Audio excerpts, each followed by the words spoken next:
ኩርና ዓለም ዘለኹም ናይ ዩቲዩብ ተከታተልቲ ከመይ ትኾኑ ንሎማ ዓንቲ ሒዘልኩም መጽ ዘለኹ ብኣተሓሳስባ ዘይማዕበለት ጓል ኣንስተይቲ ተሪኦም ነገራት ዝብል ተሪኦም ኣመላት ኢና ክንርኢ ማለት እዩ እዚ ሬድ ፍላግስ ኦፍ ኤ ሎው ኳሊቲ ውመን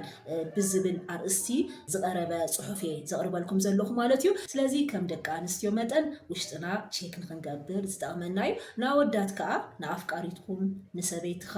ወይ ኮላይ ንሓፍትኻ ንኽትግምግማ ንኽትምዕዳ ንኽትመኽራ ዝጠቅም ኣርእስቲ እዩ ማለት እዩ ስጋዕ መጨረሻ ክትከታተሉ ብክብሪ ይዕድ ቀዳማይ ኣተሓሳስባኣ ዘይማዕበለ ጓል ኣንስተይቲ ካብ ተሪኦም ነገራት ሓደ እንታይ እዩ ደረጅኡ ዝሓለፈ ቅን እዩ ብጣዕሚ ትቐንእ ናይ ባዕላ ፀጋ ኣይትምልከትን እያ ኩሉ ነገር ብምውድዳር ብምንፅፃር ነብሳ ኩሉ ግዜ እንዳዋዳደረት እንዳነፃፀረት ምቕናእ ትጅምር ማለት እዩ ብዝረኣየቶ ነገር ኩሉ ኣብ ሓንቲ ጓል ኣንስተይቲ ዝረኣየቶ ኣብኣ ዘየለ ግን ኣብ ሓንቲ ኣብ ካልእ ጓል ኣንስተይቲ ብዘሎ ነገር እንዳረኣየት ትቐንእ ዓይነት ጓል እያ ብኣተሓሳስባኣ ዘይማዕበለት ጓል ኣንስተይቲ ማለት እዩ እዚ ማለት እንታይ ማለት እዩ ኩሉ ሰብ ነናይ ባዕሉ ዘቕንእ ነገር ኣለዎ ማለት ፅቡቕ ነገር ኣለዎ እዚ ነገር ዝኽፅብቕ ኢልና ዓይንና ነውዕለሉ ወይ ኮላይ ምልከታና ዝወስዶ ነገር ኣሎ ኣብ መብዛሕትና ማለት እዩ ስለዚ ኩሉ ከም ናይ ባዕሉ ዝርአ ነገር ኣለዎ እዛ ዘይማዕበለ ኣተሓሳስባ ዘለዋ ጓል ኣንስተይቲ ግን እንታይ እትገብር ማለት እዩ ኩሉ ግዜ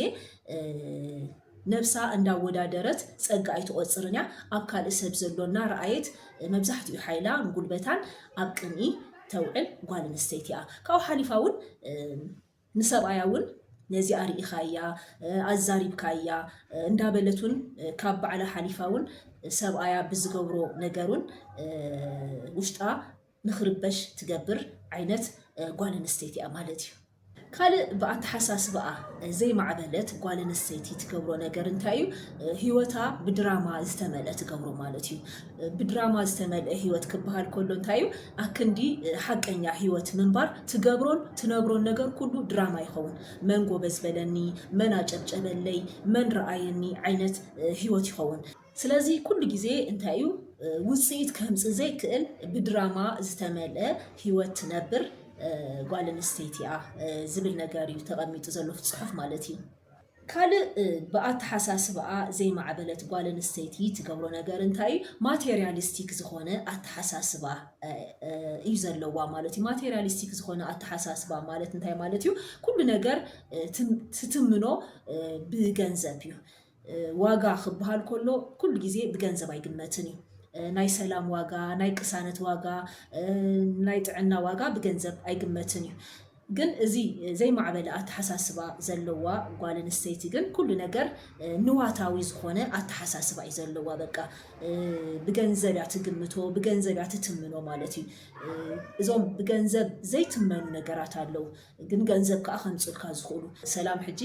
ገንዘብ ከምፅልካ ይኽእል እዩ ግን ብገንዘብ ኣይግመትን እዩ ዋጋ ዝበሃል ነገር ኩሉ ብገንዘብ ኣይኮነን ዝግመት ማለት እዩ ስለዚ በተሓሳስባ ዘይማዕበለት ጓል ኣንስተይቲ ግን ማቴርያሊስቲክ ዝኾነ ኣተሓሳስባ ዘለዋ እያ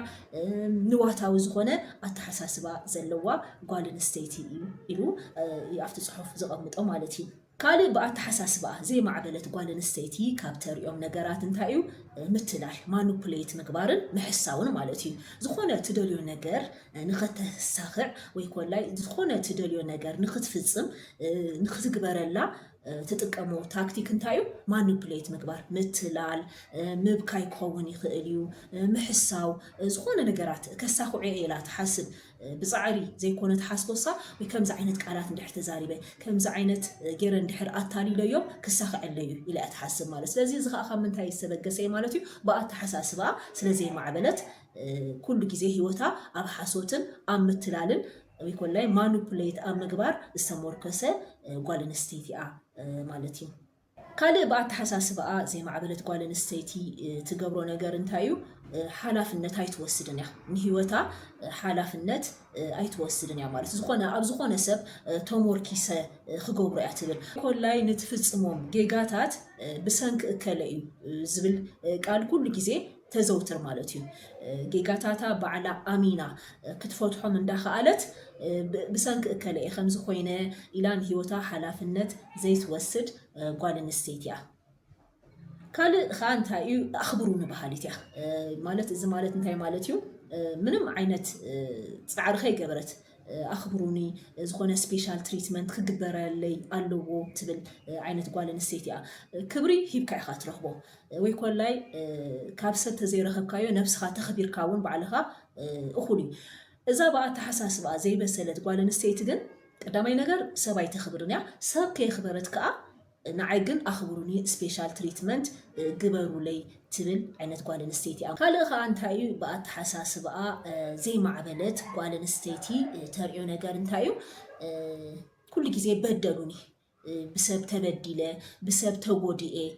ትብል ጓል ኣንስተይቲ እያ ምክንያቱ ኩሉ ነገር ናይ ኣተሓሳስባ ለውጢ ውፅኢት እዩ ሓደ ነገር ንኽፍታሕ ኣተሓሳስባኻ ኢኻ ትቕይር ኣተሓሳስባኻ እንድሕር ቀይርካ እቲ ንዓኻ ዘሸግረካ ነገር እቲ ንዓኻ ዓቐበት ዝኾነካ ነገር ክትፈትሖ ትኽእል ኢኻ እዚ ኣተሓሳስባኣ ዘየማዕበለት ጓል ኣንስተይቲ ግን በደሉኒ ጎድኡኒ ከም ዝሸረኹለይ ዓይነት ትብል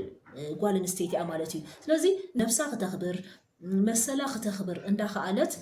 ኣብ በደሉኒ እንዳበለት ኩሉ ግዜ ኣብ ሰባት እንዳጠቆመት ትነብር ዓይነት ጓል ኣንስተይቲ እያ ኣቐዲመ ዘቕረብኩልኩም ነገራት ብኣተሓሳስባኣ ዘይማዕበለት ጓል ኣንስተይቲ ተርእዮም ወይ ኮላይ ትገብሮም ነገራትን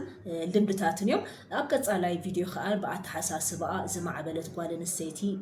ትገብሮም ነገራት ክንርኢና ሎማዓንቲ ብዘቕረብኩልኩም መደብ ዘለኩም ሓሳብ ኣብ ኮሜንት ኣቐምጡለይ ሓደሽቲ ዝኾንኩም ናይ መደበይ ተኸታተልቲ ሰብስክራይብ ክትገብሩ ብክብሪ ይዕድም ከምኡውን ቪድዮ እንድሕር ፈቲኹሞ ላይክ ካልኦት ሰባት ንክካተተልዎ ከዓ ሼር ግበሩለይ ሓቢርኩም ምሳይ ስለ ፅራሕኩም ኣዝየ ዘመስግን ሰላም ኩኑ